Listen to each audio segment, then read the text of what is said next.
Welcome back to episode 2 of Slothboxx Bets. We are joined as always by tipster Matt. Matt, how are we doing? I'm okay, mate. I'm okay. Had a good week on the bets last week, 3 out of 3, which is reasonably rare, but nice little weekend. So hoping to continue in a rich vein of form, but maybe I shouldn't have said that. We'll see. See if you've jinxed it, but I will see. Hopefully another few winners this week. All around the world this weekend. We're going to start with the banker of the week, and we're going to go out to Australia. Yeah, definitely. So I'm really looking forward to this. It'll be a early hours Sunday morning job over here in the UK, but it's over in Sydney. Tim Tszyu versus Tony Harrison for the WBO interim World Super Welter. Quite an exciting fight, I think. The bet I've gone for is it's a bit of a more complicated one. It's only available to Sky Bet, but it's called the Double Chance Bet. So for that, you get Tim Tszyu to get the KO in round 7 to 12, or a decision victory. And that comes out at the moment at 4 to 5. Which I think there's a bit of value in. I'd have it a bit shorter than that, to be honest. Mainly because I think it'd be quite a statement for Tszyu to get Harrison out of there in the first 6 rounds. And, I think it would be actually really competitive fight early on. Harrison's an excellent boxer, got a good jab, really good at fighting on the outside. I think it's going to take a while for Tim Tszyu to adjust and kind of get through to him. I think the 7 to 12 or the decision are the 2 most likely scenarios out of all of them. So to have them both at 4 to 5, I think is definitely worth a bet. Also, the 3 times Harrison has been KO'd, it's always been quite kind of late on. I think with Charlo, Jarrett Hurd as well. It's always like 9th round or after. So I've got a suspicion he may wilt a little bit late on as Tszyu keeps coming. But I'm not confident enough that it won't go to the cards. It might be that he survives. And like I said, I think it'll be very competitive the first maybe 5 or 6 rounds. So that's why I've gone for that. I think it's a solid bet. I know Tszyu wasn't that great in his last performance, but again, I think the reasons for that, he was ill. It's over there in Australia. I think it'll be hard for Harrison to get a decision unless he really just boxes his ears off, and Tszyu is a bit of a nightmare. So that's my banker for the week. Fantastic. So we've got a couple of singles today. First one's in France. Tell me about this one. Yeah, it's the bet I'm going for. It's Tony Yoka and Carlos Takam to the fight go the distance. Which currently available for about even money with Sky Bet. I don't normally kind of place distance bets on heavyweight fights just because they can nearly all punch and it can be quite sweaty at times. But looking at this one, I mean, Tony Yoka looked absolutely dreadful in his last fight against Martin Bakole. I was really surprised by this. I actually backed Yoka to beat Bakole. I thought he'd knock him out as well. But Bakole deservedly got the decision, although the cards were way too close. It was disgraceful, really, considering he won, I would say, 9 or 10 rounds, and he had a couple of knockdowns as well. So it should have been a very wide, unanimous decision. It wasn't. So there's kind of some question marks over Yoka. With Takam, I mean, he has been knocked out a few times, but it's always against kind of quite elite opposition. So Anthony Joshua, Povetkin, Joe Joyce, and then I think the other one was Derek Chisora, which is kind of one of like Chisora's greatest ever rounds, quite frankly. So you can read something into it, but not too much. I don't think that makes him chinny, being knocked out by those guys. And he also, in his last fight, he went the distance with Matt Madoff, who previously, I think he's got like 14 or 15 KOs on the trot. So clearly his chin's still there. The other thing I found quite interesting about this fight is that Yoka and Takam are also ex-training partners, and I think they've done a lot of sparring over the years. And I find, not always, but in a lot of these fights, when you've got ex-sparring partners or training partners, they can kind of fall into a sparring with them, and there's not really too much either can do to surprise each other. And if it becomes a bit slow paced, I think Yoka will struggle to get him out of there. And if I'm being totally honest, I think Yoka just wants a win to kind of erase that awful performance in his last fight.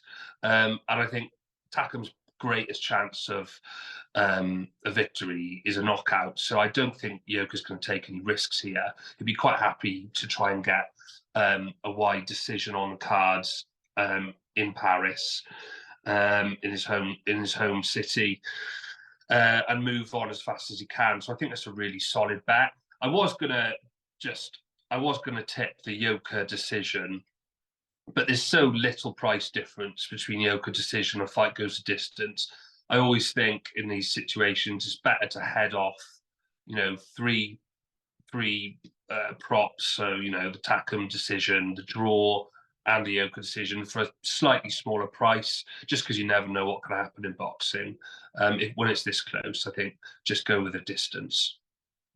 Absolutely. And like you say, it's always better to pick the sensible bet and have more of a chance of the bet landing.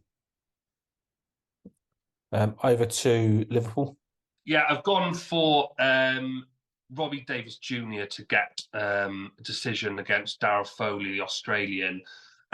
Foley's brought in as a late replacement against Davies Jr. after Liam Parrow pulled out through injury, who I think would have actually beaten Robbie Davies Jr. To get Foley in as a late replacement, I think it's a really decent late replacement. He's got a record of 21 wins and 4 losses. I remember him coming over back in 2018 when he fought Chris Jenkins. It was like peak Chris Jenkins, really, when Chris was kind of like just coming up to kind of British Championship level. And in that fight, he started off really well. Was actually kind of beating Chris to the punch, and he looked really snappy. But then, typical Chris Jenkins, he's got the kind of high forehead with the brows, got a cut, and the fight was called off around the 3rd round. And that was that. But I mean, more recently, he's coming off 4 wins, won a decision against Blake Minto in his last fight. So, a decent replacement. He's never been stopped. He's a very resilient guy. And he's a wily old fox as well. He's good with his mind games. He's kind of already said, if it gets to the cards here, I've lost fighting a Liverpudlian in Liverpool. I think a little bit of kind of reverse psychology on the judges there, maybe, but also he's probably correct if we're honest. So I think he will try and put a lot of pressure on Robbie. Davies Jr. is a very good boxer. I mean, he harboured kind of world title or world level ambitions. It hasn't really worked out that way. He's been a little bit unlucky with promoters and his coaches, but I think he's starting to come back a bit now. He seems to be in a really happy place. I think with this, he is a slight step above Foley. Like I said, I don't think he will get them out there. He can finish okay, Davies Jr., but I don't think he's going to risk going for that. He'll be happy to get a decision here.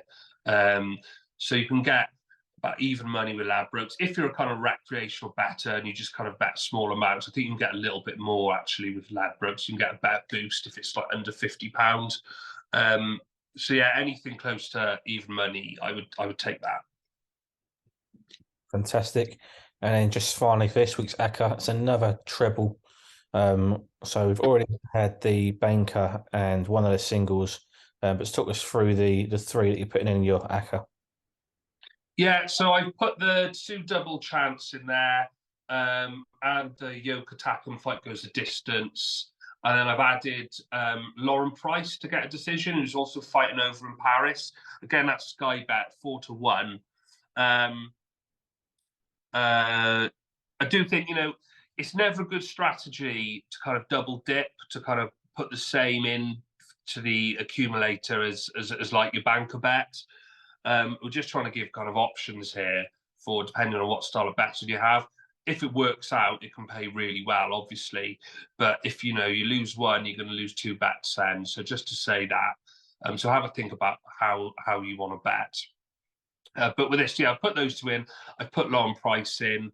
I'm a little bit biased because obviously I'm a Welshman. I think she's absolutely fantastic. Olympic gold medalist, moves really well, very fast hands, quality technical boxer, very tough girl as well. And it's kind of weird seeing her like just move into professional boxing. She already looks almost like experienced. Although, I mean, at the moment, she's only had kind of a few showcase fights. So we'll just have to wait and see. The one thing with her is she probably lacks a bit of power, and maybe that's something that will come later on. But I don't think she's a particularly heavy-hitting fighter.